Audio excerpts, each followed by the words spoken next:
day 3, we're going to be learning about trigonometry, which is one of my favorite concepts in geometry.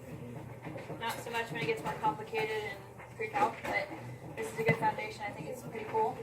So on your calculator, if you guys look at a scientific function calculator, you should notice 3 buttons that have the words sin, cos, and tan. Alright, we're going to be learning how to use those. Those are abbreviations, so the real words are sine, cosine, and tangents. And that's what we're going to be discussing today. Alright? These, by definition, are ratios of 2 sides within a right triangle. Again, this only works with right triangles. So they are ratios of 2 different sides, and they each have a different relationship. So the sine is when you guys write a ratio between the side opposite an angle and the hypotenuse. So the angle that's marked with a little theta, that's called our reference angle. Right? It could either be here or here, one of the 2 acute angles. So when I'm asked to write the sine, the ratio, you just write the whatever the value is of the opposite side and put that over the hypotenuse. So for example, in this triangle, the sine would be 4/5. That's the definition of sine, is by writing a ratio, and we typically use the fraction format, the ratio of the side opposite the angle over the hypotenuse. So 4/5, 8/10, 10/12.5. You should notice that all of those ratios I just named, in each of these triangles, they would actually simplify to be the same value because they're all similar by angle. So if you have a bunch of similar right triangles, their sine value will always be the same. Okay? The cosine is, instead of opposite over hypotenuse, this time it's going to be the adjacent side over the hypotenuse. So the adjacent side is always going to be the side that's touching the leg that's touching the angle itself.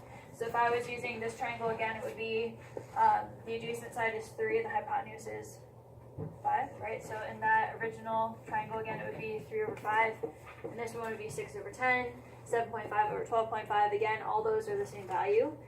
As long as the right triangles are similar. And then this is a typo. I copy pasted that and then forgot to change it. This should say opposite and adjacent. So for the tangent, the ratio is supposed to be the opposite side stacked over, written as a ratio with the adjacent side. So if we go back to our original triangle, the opposite side is the 4, the adjacent side is the 3. So it would be 4/3. Or in this triangle, 8/6, 10/7.5. So that's the definition. You guys do need to remember those. These little formulas here, the sine of theta or sine of an angle is equal to opposite over hypotenuse, adjacent over hypotenuse, and opposite over adjacent. This is all provided for you on the formula sheet for the geometry SOL. So you don't technically have to memorize it, but if you memorize it, it makes it easier to access. And one way to memorize is using the word SOHCAHTOA. So the way that SOHCAHTOA is spelled, tell the S, C, and T represent sine, cosine, and tangent, and the O's and A's tell you what sides you're using in the order that they would appear in a fraction. So the sine is opposite over hypotenuse, the cosine is adjacent over hypotenuse, the tangent is opposite over adjacent. So whenever you hear me say SOHCAHTOA, or ask you guys to write it down, that's just a little acronym type thing to help you remember what those words are. Okay? A couple of notes, the little theta I was using in those formulas, that represents the angle measure. They will usually give you an actual measure, like 15 degrees or 20 or something. And then remember that the adjacent side is really the leg. The adjacent side can never be the hypotenuse. The hypotenuse is its own side of the triangle. When I'm talking about the adjacent side, I'm referring to the leg, right? The one that's touching the angle. And we'll discuss this in a second, but there are 2 different types of trig. There's regular trig, where you guys use that to find side lengths, and then there's inverse trig, which you guys will use to find angle measures. We're going to discuss both of those in just a second. First, let's get familiar with just writing our basic ratios. So when I ask for the ratio of sine, cosine, and tangent, that's just a straightforward application of the definition. Opposite over hypotenuse, adjacent over hypotenuse, and opposite over adjacent for the sine, tangent, and cosine. So note, what do I have different in both of these rows? The angle that I'm using. The reference angle will switch. You could use either of the 2 acute angles, right? And you'll notice how the sides are going to work differently here. But if we're focusing on n right now, If I want the sine of angle N, the definition is the opposite side of the hypotenuse. How would I write that in that triangle? What's the side opposite N? And what's the hypotenuse? Okay. In any scenario, when you guys are writing ratios or fractions of any sort, it does need to be simplified. So you can start by writing it this way, but when I ask you for a final answer for these ratios, I do want it simplified. So what would that be? Robin, wake up. Follow along, please. What would it be? 3/5. What about the cosine? The definition is adjacent over hypotenuse. What's the leg adjacent to N? 20. And the hypotenuse? Simplified. And the tangent, the definition is opposite over adjacent. So what side's opposite N? And adjacent? Simplified. Okay, so that's the sine, cosine, and tangent ratios of angle N. What if I switch the perspective? Angle B.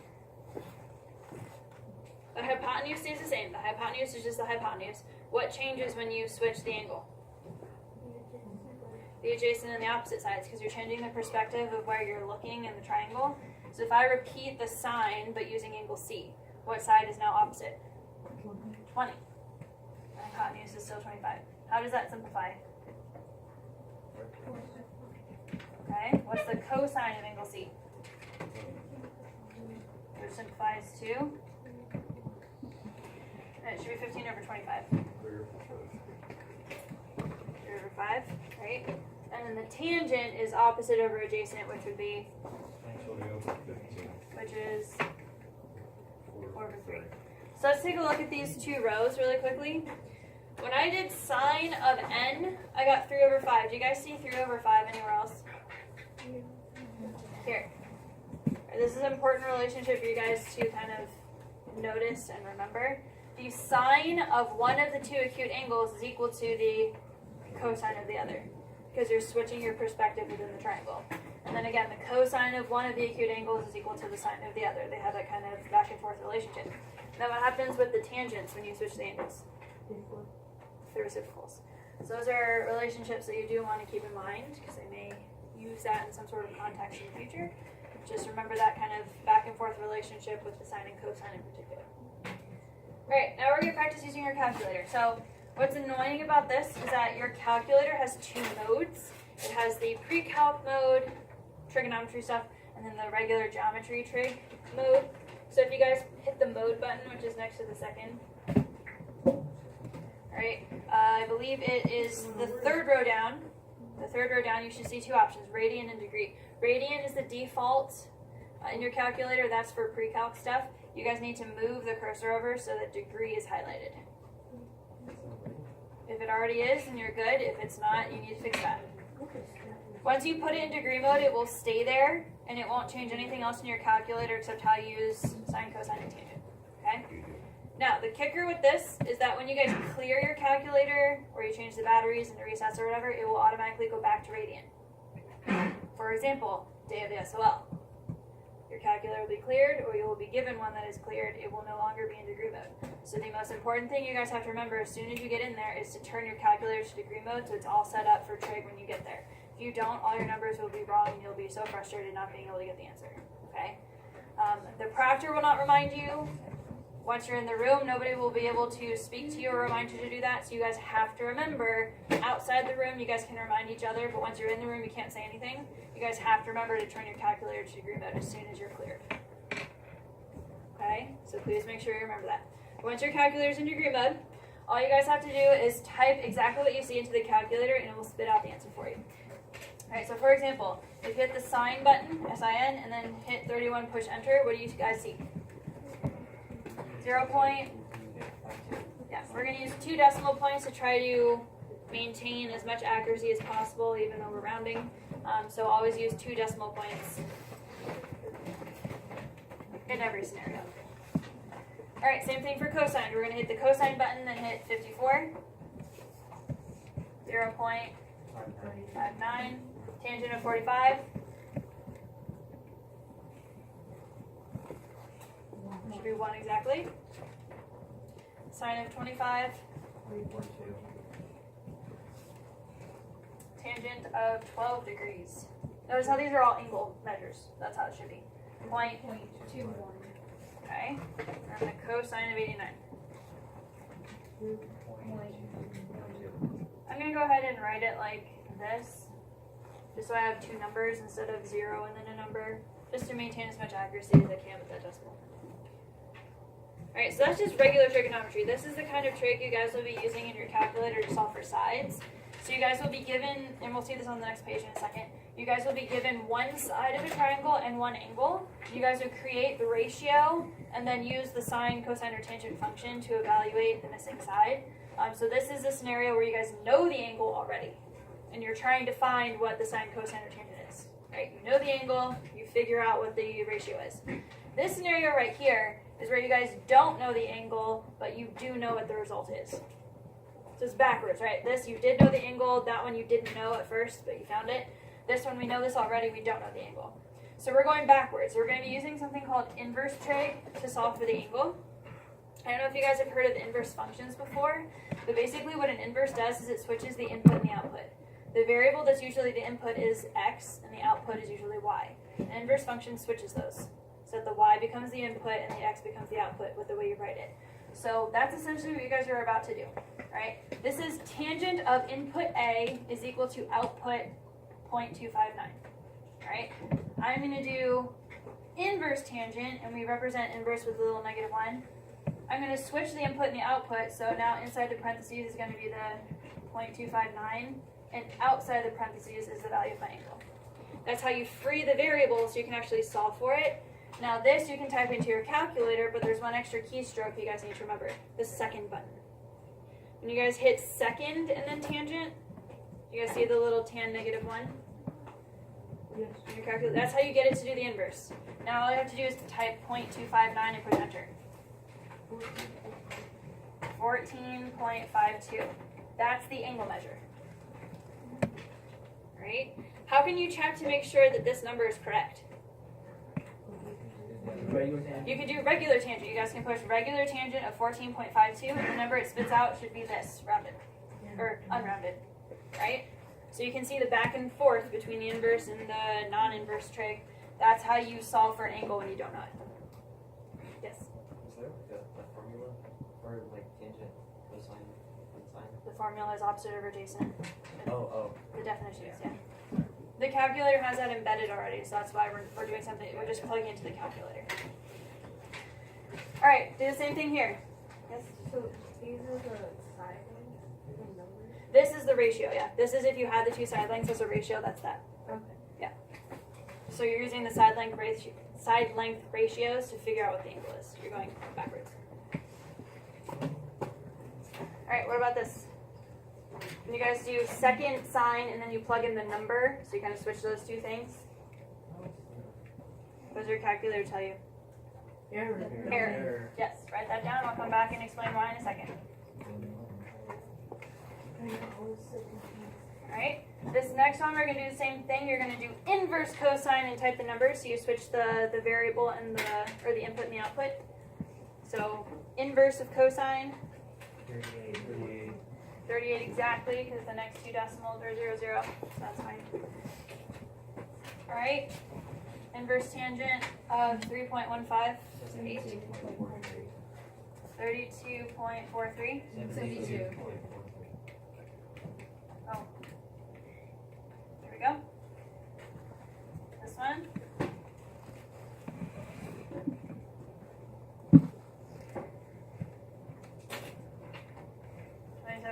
.13, right? Everybody get that one? Alright, what about the last one? Another error. Alright, let's look at the ones that gave us an error. What's different about those?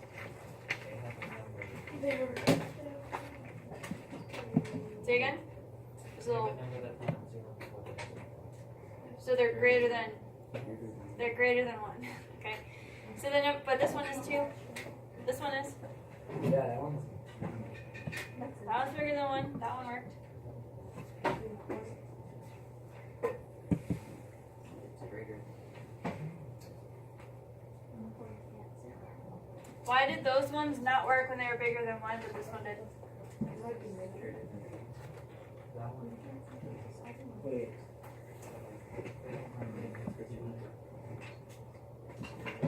Okay, what two functions didn't work when it was bigger than 1?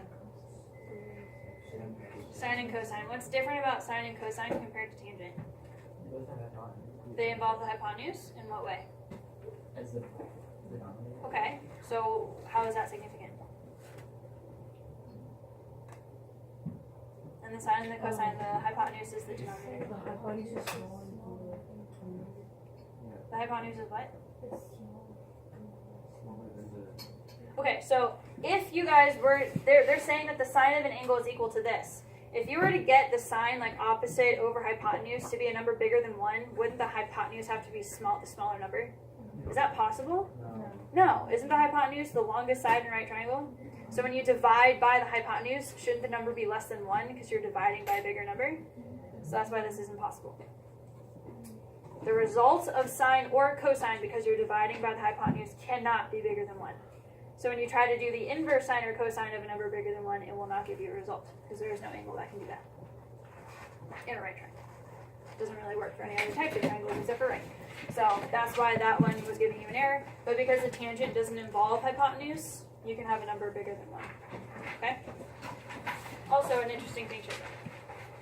Alright, so now we're actually going to start diving into how we use trigonometry to solve.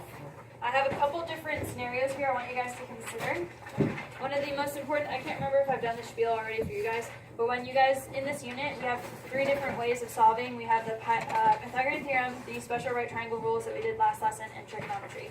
You guys need to be able to know when to use which method when.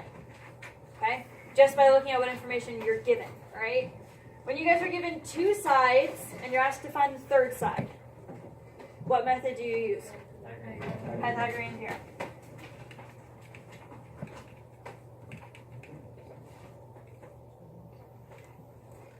So on day 1, you know 2 sides, you're trying to find the third one, you don't know anything about the angles.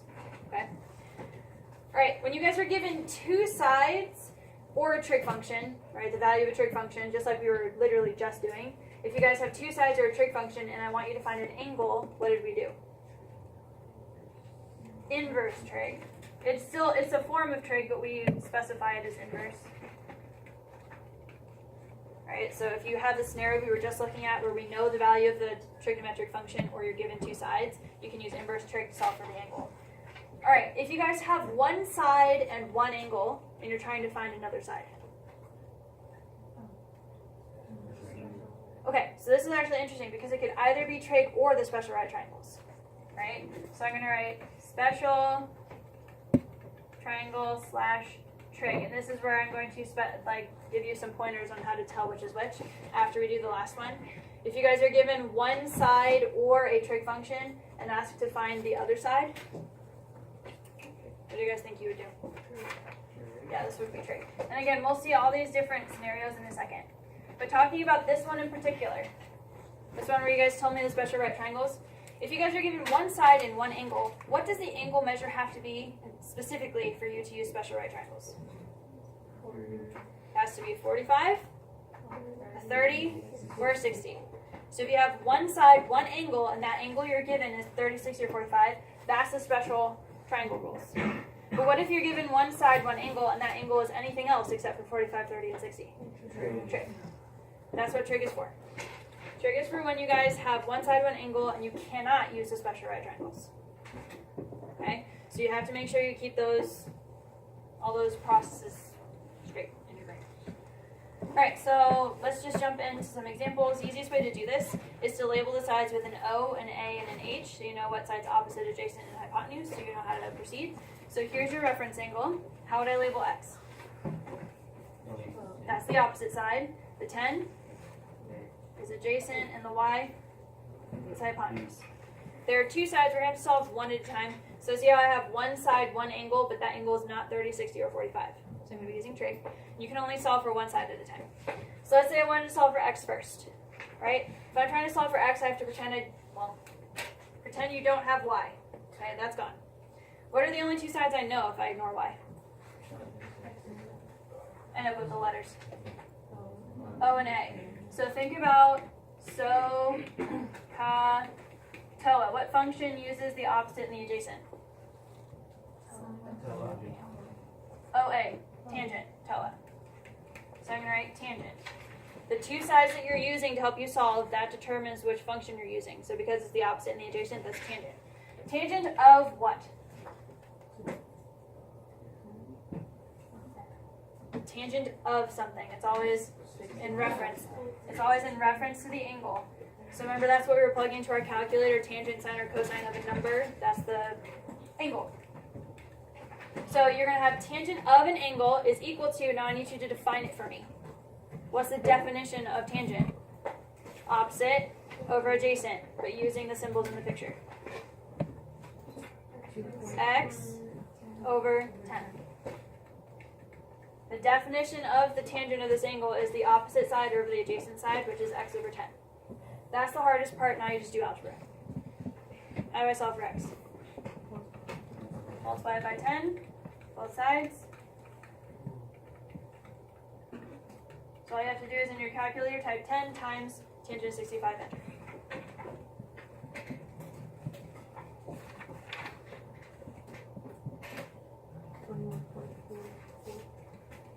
Or 5, I believe it rounds. That's how you use trig. That's basically it. Okay, so that's solving for x. Now, if they have two variables in one picture, you guys just need to start over fresh for the other variable. So I highly recommend that you not use a previously found variable to solve for a new one, because if you get that wrong, you'll also get that wrong. So I'm going to pretend that I don't have x now. I'm going to focus on y. So if I just focus on y, the side that I have in the y, that's adjacent and hypotenuse. What function uses AH? Cosine. So COTOA, so cosine of what? 65. Then I need the definition. What is the cosine equal to? The adjacent over the hypotenuse. So it would be 10 over y. Everybody see how I built the equation? Alright, how would I solve for y in this scenario? This one's different because the variable's on the bottom now. Nope. Can't divide by 10. Multiply by y, which would bring it over here, and then... No, 65 is embedded, and this is a function. Divide by the cosine of 65. So essentially you're going to do two things. You have to multiply the y, and then you guys have to divide the cosine away. I'm going to do that all at once. Instead of doing two steps where I draw the y over here, and then I'm basically just going to swap these two. So y is equal to 10 divided by the cosine of 65. If you need to do it in two steps, that's okay. But algebraically, you can do those at the same time because they're going to happen every time. So when your variable's in the denominator, I call it the swap trick. When the variable's in the denominator, you just switch positions with the trigonometric function, and that goes in the denominator, so you have division. Okay?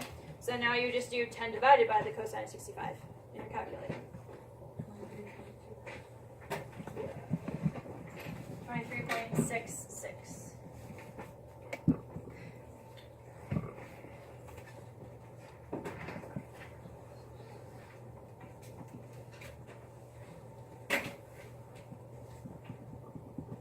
Alright, that's it. It's really not that tricky as long as you label the sides correctly. Alright, next one over looks a little bit different. What is the variable representing? An angle. So when we're solving for angles, this is where you guys use inverse trig, right? But we're going to do it the exact same way. The exact same way that we set it up here. So we're going to label the sides. So 7 would be opposite, and the 10 would be... So what function uses OH? SOHCAHTOA. What uses opposite and hypotenuse? The sine. So I'm going to write the sine of what usually goes as the input. The angle. So I'm going to write the y here. And then what's the definition of the sine? Opposite over hypotenuse, which in the labels would be 7 over 10. So this is the scenario that we had at the bottom of the first page. I need you guys to switch the input and the output so I can actually solve for y. So this is where inverse trig comes in. If I want the y out here so I can actually solve for it, I need to put that number on the inside. So I'm going to kind of invert their positions. In order to do that, I use inverse sine. It's like that. That's what we were doing at the bottom of the previous page. It's just a fraction instead of a decimal. Leave it as a fraction though. Don't turn that into a decimal because we're trying to maintain accuracy. So you want to do second sign to get the inverse, and then type 7 divided by 10 to get the fraction. What do you get? That's your angle. And again, if you need to verify, you can do regular sign of that and make sure it's the same value as 7 over 10, approximately. Okay? Alright, we're not going to do all of the examples on this page, I don't think, just until you guys feel comfortable, and then we'll move on to the challenge questions, which are going to be less comfortable. We're going to do at least this one, and then the two left in the middle on the bottom row. But then if we need extra, you guys can let me know. Alright, so for this one, let's go ahead and label the sides. This is my reference angle. What would the 10 be? It would be opposite. The x would be adjacent, and the y would be the hypotenuse. So again, you have to solve each variable one at a time. So let's say you started with x. That means you ignore the y. So what two letters do I have? Okay, what function uses O and A, the opposite and the adjacent? Tangent. So I'm going to write tangent of what? 32. And then I need the definition of tangent, which is, again, your ratio. Opposite over adjacent. What do I do when the variable's in the denominator? You multiply the x and then subtract. Divide the function away. So you just swap those two positions. So you get x equals 10 divided by tangent of 32. So you just type that into your calculator. 60, I think it's like 16.00, so you can round it to 16. Alright, so that's x. Now we're going to switch to y. Again, you guys can feel super confident that you got x right, but I would prefer you not use x to then solve for y. Just use the number that they provided. Alright, so when you switch to y, that's using these two, so it's O and H sine. So the sine of your angle 32 is equal to, the definition of sine is opposite over hypotenuse. So 10 over y. So the variable's on the denominator again. So again, you'd multiply by y, divide by sine, those two switch. Type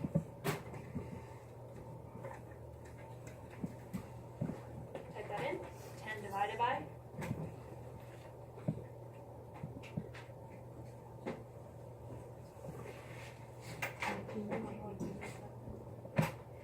Say again? 18.87. Yep.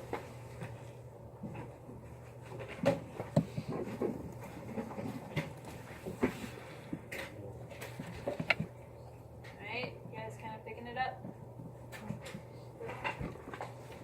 Okay. The next one is another inverse trig, so let's see if we can figure that one out. How do I know this next one's inverse trig? Because the variable is the angle. So if you're solving for an angle given two sides, that's inverse trig. So again, we're going to label. So what does the 5 represent? And the 4? Okay, so what uses AH? Cosine. So the cosine of y, the input's always the angle, so cosine of whether it's a number or a variable goes right there. And then what's the definition?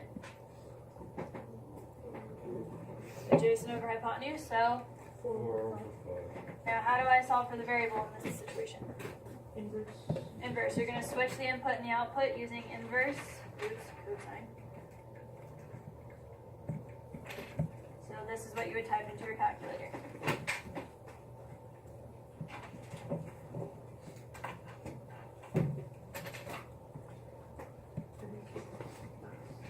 $36.87.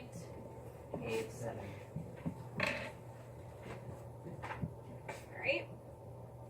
You guys can see questions like this. It's right next to it where it says find the length of the diagonal. Excuse me. How might I do that? First of all, what is the diagonal? It would be this diagonal side which, oh, by the way, I forgot to mention in the directions it's a rectangle. Sorry, that's kind of important. You can't do this without right angles. So this is a rectangle. My bad. So I have 90 degrees in the corners there. How would I solve for that diagonal, which I've labeled with an X? First of all, what method would I use?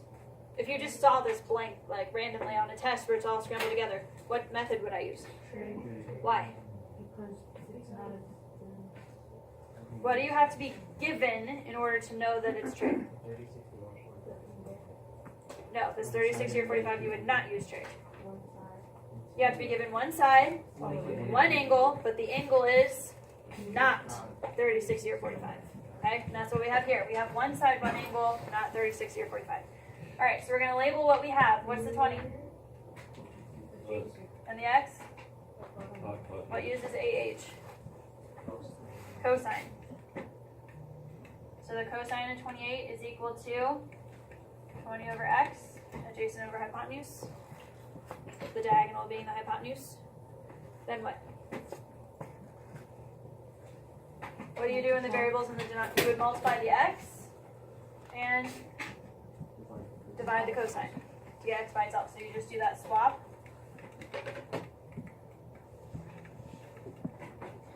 And then you type that into the calculator.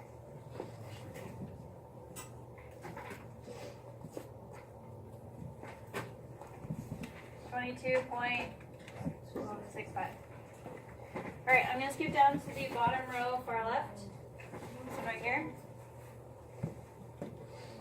Alright, which variable do you guys want to solve for first? X? Alright, cool. Look at X very carefully. What method would I use to solve for X? Pythagorean theorem. Why? Because you have two sides, you're looking for the third, you know nothing about the angles. That's Pythagorean theorem. So sometimes you guys will have that mixed in to a question that also uses trig. You could use Pythagorean theorem to set up something else, and then use trig to do something even different in the same question. So in this scenario, we kind of ignore that you don't know why. You have two sides looking for the third, so that's Pythagorean theorem. And I was grading those quizzes. Everybody, which one is C? X. Just because it's the variable, does that guarantee that X is always C?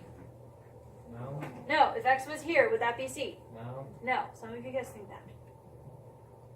No. Okay, C is always the hypotenuse, whether it's a variable or a number. So I'd have X squared plus 4 squared is equal to X squared. That would be 36, 52. Take the square root of that. Okay. So that is the value of X, correct? I would not advise you use that to solve for Y, particularly because this has a radical in it. Okay? So how would I solve for Y? What method?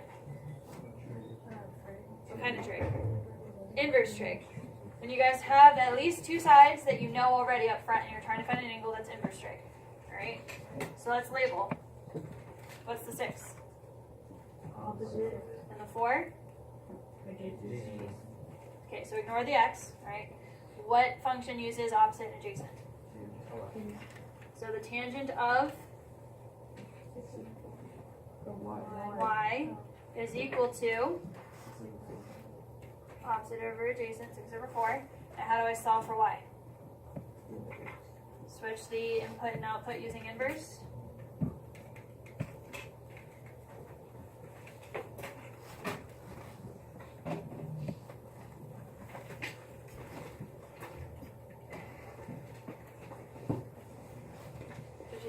Y. Yes? Yes. Cool. Alright, I think we'll do this one next and then we'll move on to the other side of the page. Alright, so this one's a little interesting because they've given you this statement right here. I'm trying to find X, which is the hypotenuse, and I'm trying to find Y, which is the angle there. Okay? So which variable do you want to solve for first? X? Alright, so X is the side here. So if you guys, typically when you guys are doing trig, right, to find a side, you know this, right? But you also don't usually have this provided, so let's see if we can figure out how to do this traditionally, even if we don't know the angle. So let's go ahead and label. What would 5 be? And the X? Okay, so what function uses O and H? Okay, so if you guys were solving this, we don't know why, but if we were doing this question, it would be sine of y is equal to 5 over x. Now this is interesting because we have two variables currently in the equation, but how can I move forward? Nope. Do I know what sine of y is? Yes. Yes, I do. So you don't even need to know the angle to solve for x because they told you what the trig function is equal to, right? They told me what this value should be right here. So I can just say that 0.335 is the same thing as 5 over x because they told me what the definition or the value of the sine was. So both of those are equivalent. I can set them equal. Now, how do I solve for x? Excuse me. Multiply by x. Divide the 0.335 away. Again, when the variable's in the denominator, you just switch those two things. So x is equal to 5 divided by that number, which is 14.93. Alright, now how do I solve for y? Y is an angle.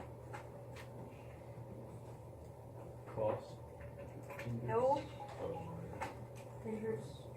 Okay, so we're going to be using inverse trig to find an angle. Do I have to know another side in the triangle to do that?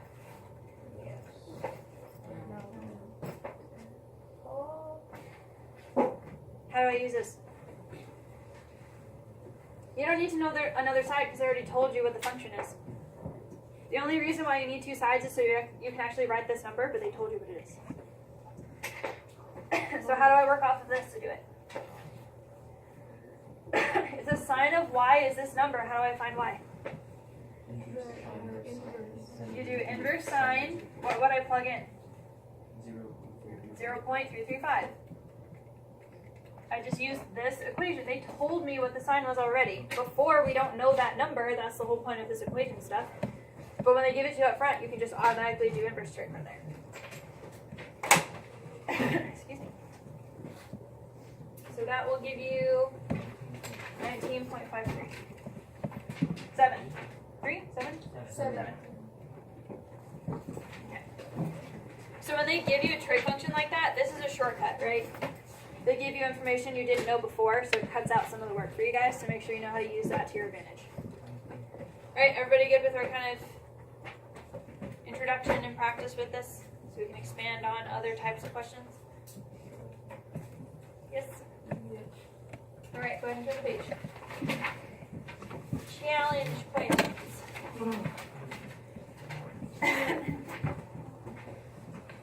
Alright, so any of the challenge questions you guys see in this unit, you could be using any of the strategies. We talked about challenge questions with Pythagorean theorem. We talked about a couple with the special right triangles last time. Now here's our example to see some challenge questions with trig.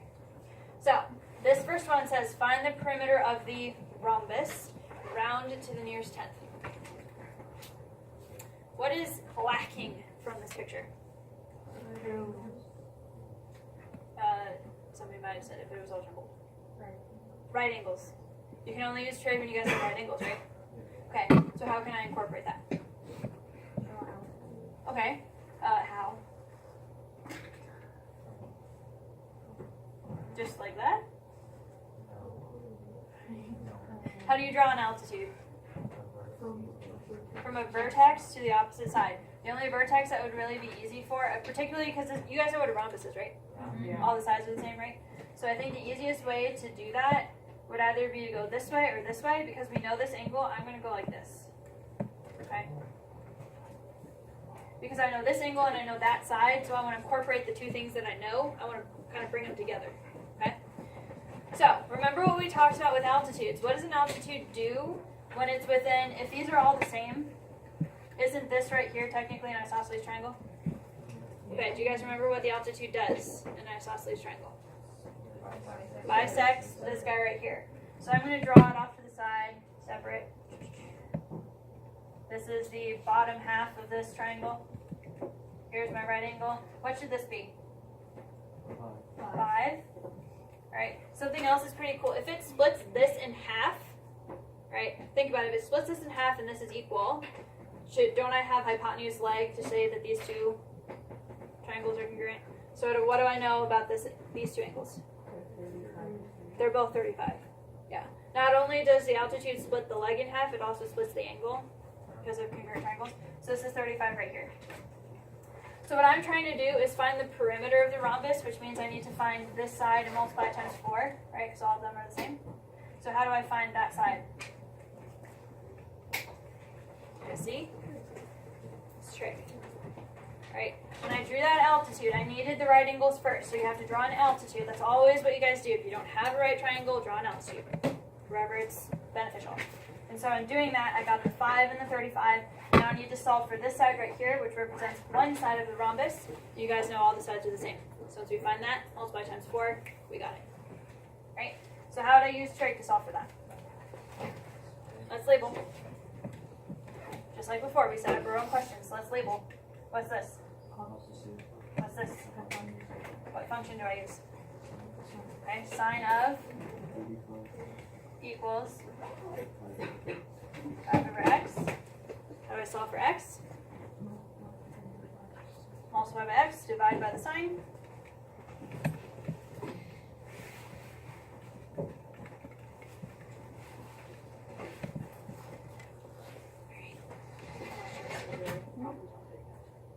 You can watch the rest of the video. Okay. Thank you. Alright, anybody have a number for me? Okay. Well, it says round to the 10th. I prefer 2 decimals, but because the directions say 10th, we'll just work with that here. Alright, so if one side is 8.7, how do I find the perimeter of a rhombus? You have 8 plus 7 plus 8 plus 7 plus 8 plus 7 plus 8 plus 8.7, sorry, which is basically the same thing as multiplying it times 4. So 34.8. Right? So again, key to this question was knowing that there were not right angles to begin with, and you had to add that in, and that's by using an altitude. Okay? Other questions about this one? Alright, let's take a look at the next one. What is the length of a V? Talk to me. Okay?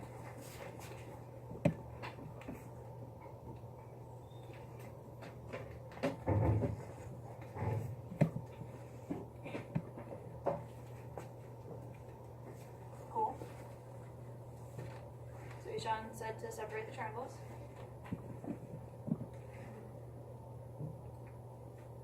Now what?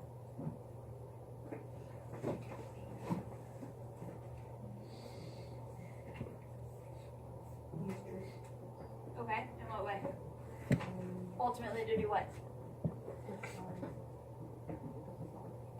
This? Okay. So that's not AB. Yes, it is. Understand. Okay. In order to do what? How would finding both of those help me find AB? You can add them together. Yeah, that's what I was looking for. Alright. Segment addition postulate, those two segments added together equals your full length. So you separate the triangles, do trig twice, essentially, add them together, good to go. Alright? So I'll task you that. Go ahead and do that, please. Find the x side here, the y side there, figure out what those are and add them together. I'll give you a second to do that, and then we'll check to make sure we have the right answer.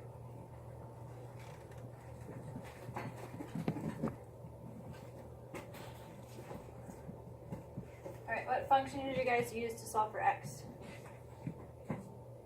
You should use tangent, so what was your result for that? Yeah, well, they say 10th again, so they're asking us to do 1 decimal. What function did you use for this one? Also tangent, and what do you get? When you add those together, what's the full length? Alright, so again, to know which function you use, please make sure you label. So, in reference to the angle they provided, the 18 is opposite, the x is adjacent. O and A, that's your TOA from SOHCAHTOA, so you use tangent, and then you solve here. Okay? So that's one of them. Everybody clear on that? The next two are interesting.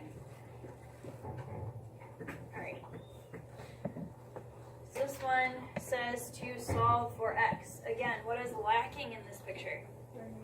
A right angle, so I need to add that. The hint is to draw an altitude. The kicker is where? It's not a nice house. Okay, I understand it's not a nice isosceles triangle, so doing that whole like trying to split the side and everything's not gonna work. Other ideas?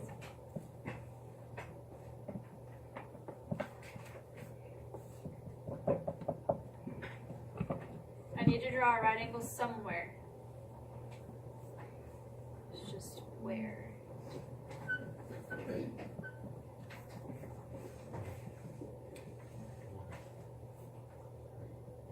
Can you draw like one really huge triangle? What do you Like, mean?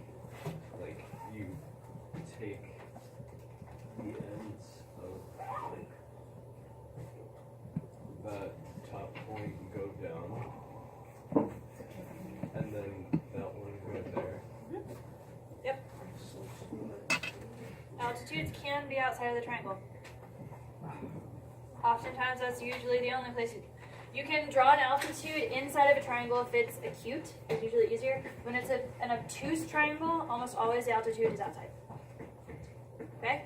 So when you do that, do you guys see how there's this larger right triangle right here? So we're going to have to do a little bit more work because we are lacking information from this picture that we had. We had more information up here. We have less here. So we're going to have to work a little bit more to figure this out. So tell me what you guys know. What's something I could find just up front? What's something else I could find, whether it's a side or an angle? Let's go adjacent to the X. Okay, an angle adjacent to the 130 or something up. Supplement. Okay, so these are supplementary, right? So if this is 130, this would be 50. Right? Remember that our ultimate goal is to find x. So we need to do as much as we can here. Right? What is x, by the way? It's a hypotenuse of what, though? The new triangle that I drew, right? So this bigger, I'm going to draw a smaller version just so I don't take up too much space. But this full triangle that you guys drew, right, is x. And then I have 15 plus something, right? 15 plus something I don't know, which is this little section. And then this other side that I don't know, right? So in order to work within the full triangle, maybe I need to know these, right? Maybe I need to know what this is so I can find that side. And then I need to know this so I can add it on, right? I'm trying to focus on this full triangle that Daniel helped us draw, right? So that I can actually use what method to find x. So I know this side, because notice I don't know any angles except for this 130. I don't know this, that, right? So what method would I have to use to solve for x? Pythagorean theorem. But first, I need to find these two sides. Okay, so how would I do that? In this little triangle. Trig. That's where trig comes into the picture, right? And this little dotted triangle, which I'll draw over here. And the little dotted triangle where I have a 12 right here and a 50 right here. I'm going to use trigonometry to find the other two sides because those are involved in the bigger triangle. Right? So I'm going to call this side x, I'm going to call this side y. So you can see the relationship, right? This is x, this is y. So you can see how it kind of builds together, the building blocks put together with the triangles. So let's do some trig. All right, let's label. So remember, 50 is a reference angle. So what's y? And the 12? And the x?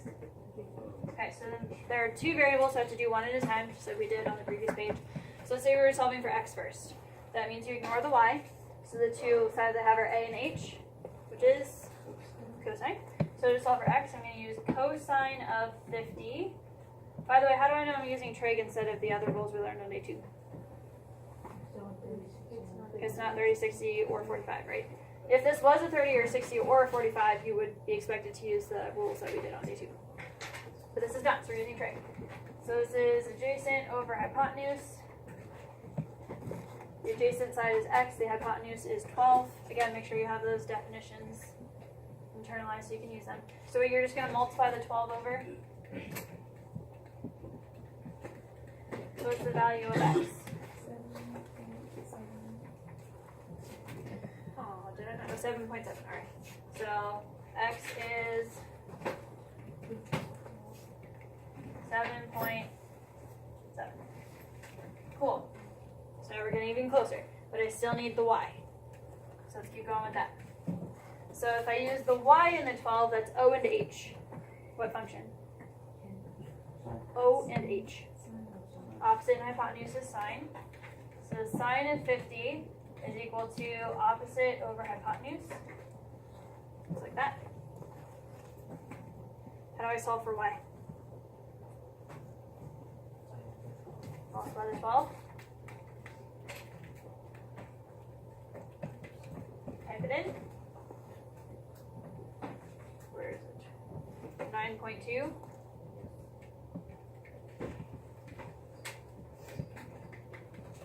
Alright, so that goes along that side right there in the big triangle.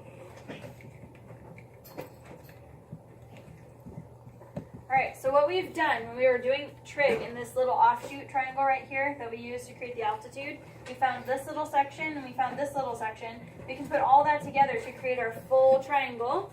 Alright, so this side right here, the 15 plus 7.7 is 22.7, right? So now how do I find x? Pythagorean theorem. So I don't know either of the acute angles, so I have to use Pythagorean theorem. So it'd be 22.7 squared plus 9.2 squared is equal to x squared. Feel free to use a decimal as your final answer here, because they start as decimals. So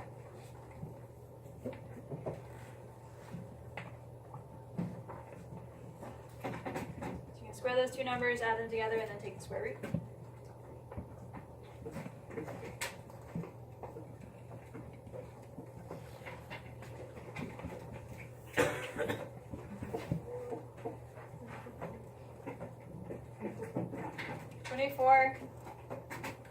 .5.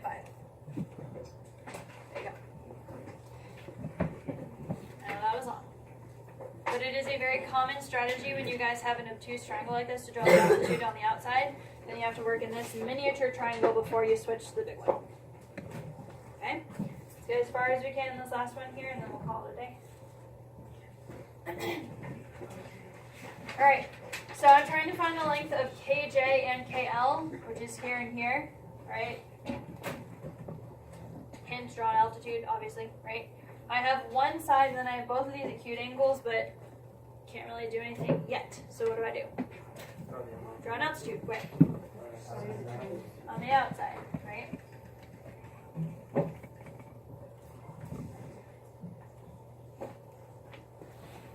Alright, I need to get more information.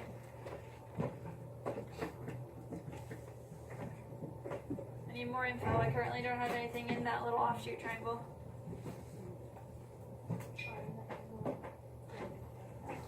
Okay, can I find this?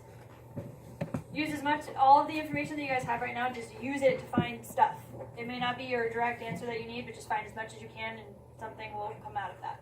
So I know this side, which doesn't help. I know these two angles, which will help. What do these two angles help me find? This one, which is? Which then helps me find this one, right? This one right here. Right? What else do we do? Okay, which also helps me find 21. Sorry, it's a little squished. Alright, so I have all this information. Alright, so now let's just draw the big triangle like this. Full triangle. I know that this is, what's this angle right here if I pull them together? 48. Because I'm using the small triangle, but ultimately you want to look at the big one, so I'm going to draw the full triangle. So I have a 48 here, I have a 42 right here, and I have a 56. Okay? Let's use that to find the missing sides. Okay? How? You can use trig, right? I can say, let's say that this side is x, this one right here. It's vertical on the altitude guy. We'll do that, and then the y will be this full length right here. Alright, so let's go ahead and do that.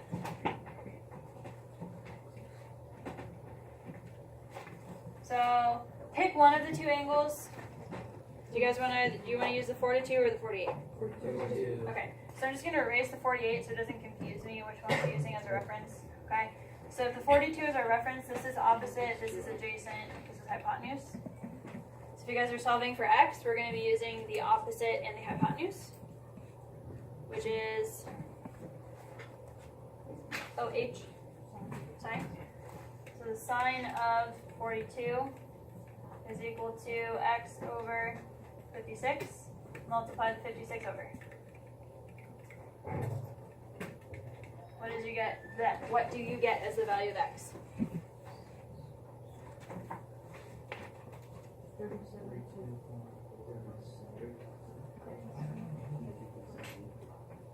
What do you get? 37.5. Yeah. It should be 37 point something. 0.5. Ah, 37.5. I think it rounds to 5. Pretty sure. Yeah. Yes. Okay. And then we're going to solve for y again. So that's adjacent and hypotenuse. That's cosine of 42, adjacent over hypotenuse, multiply the 56 over.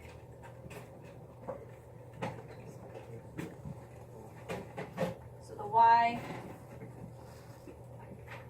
41.6? Yes. Yes? Okay. So cool. But remember, ultimately, the two sides we're trying to find is JK and KL. So we've done good with finding this information, but we need to focus on finding these two, right? Did I even really need to find this section technically? Yes, I did. Yeah, I did. Sorry. We don't have enough time to get too far into this, so I don't want to get almost to the end and then not have enough time. So essentially what you guys would do is you'd switch to the smaller right triangle, this one right here.